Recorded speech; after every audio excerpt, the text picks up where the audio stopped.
अस्सलामुअलैकुम। आज मैं आप लोगों के साथ एक मुकालमा शेयर करने लगी हूँ। दो दोस्तों के दरमियान मुकालमा इम्तिहान और पढ़ाई के बारे में, ताहिर और खालिद के दरमियान। ताहिर: अस्सलामुअलैकुम यार, अभी तक पढ़ाई में जुटे हुए हो, तुम तो बस किताबी कीड़े बनकर रह गए हो। खालिद: वालेकुम सलाम भाई, क्या करूँ, इम्तिहान सर पर है, आखिर इसकी तैयारी भी तो करनी है। ताहिर: लेकिन इसका मतलब ये तो नहीं कि इंसान रात दिन पढ़ता ही रहे, कुछ आराम, सैर व तफरीह और वर्जिश भी ज़रूरी है। खालिद भाई, ये बात है कि तुम बहुत ज़हीन हो, तुम्हारे दिमाग का क्या कहना, एक हम हैं कि कुछ पल्ले ही नहीं पड़ता।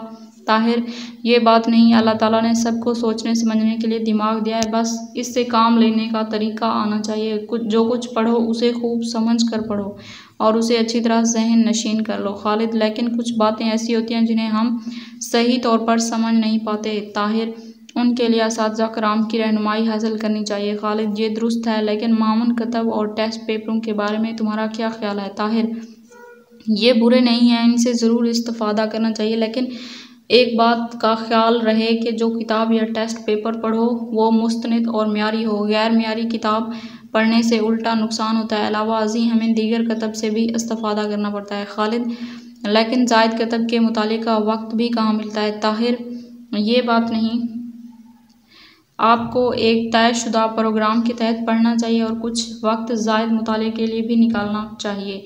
अखबार का मुतालिया ज़रूर करना चाहिए और दीगर दीनी, अदबी, साइंसी और मालूमाती कतब भी ज़ेरे मुतालिया रहनी चाहिए।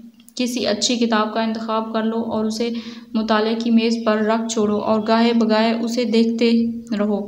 खालिद भाई, तुम्हारी बातें और नसीहतें बहुत कारआमद हैं, मैं ऐसा ही करूँगा। ताहिर: तुम्हारी कोई ख़ास मुश्किल हो तो बताओ, मैं मदद के लिए हाजिर हूँ। खालिद भाई, ये अंग्रेज़ी मेरे बस का रोग नहीं, गैर मुल्की ज़बान है, काबू में नहीं आती। ताहिर: अंग्रेज़ी तो मेरे घर का मजमून है, मैं इसके लिए तुम्हारी मदद कर सकता हूँ। खालिद: मेरा हिसाब अच्छा है, मैं जानता हूँ कि तुम हिसाब में कुछ कमज़ोर हो, इसके लिए मेरी खिदमत हाजिर है।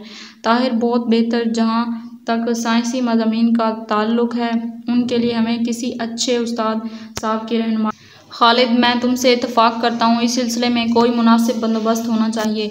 ताहिर: लेकिन इस्लामियात, उर्दू और मुतालिया पाकिस्तान को भी नज़रअंदाज नहीं करना चाहिए, अगरचे ये निस्बतन आसान मज़ामीन हैं, लेकिन असल मसला म्यार का है। ताहिर: खालिद, तुमने बिल्कुल बजा कहा है, हमें इन मज़ामीन की तरफ भी मुनासिब तवज्जो देनी चाहिए। ताहिर: अच्छा, अब इजाज़त दें, ये मुलाकात काफ़ी मुफीद रही। अस्सलाम वालेकुम। खालिद: बहुत बहुत शुक्रिया। वालेकुम सलाम। खालिद ताहिर को दरवाजे तक छोड़ने आता है, दोनों दोस्त मुसाफा करके रुखसत हो जाते हैं। तो यहाँ पे हमारा आज का लेक्चर होता है ख़त्म। उम्मीद है कि आप लोगों को वीडियो पसंद आई होगी। अगर वीडियो पसंद आई है तो लाइक करें, अपने दोस्तों के साथ शेयर करें और चैनल पर न्यू हैं तो चैनल को सब्सक्राइब कर लें।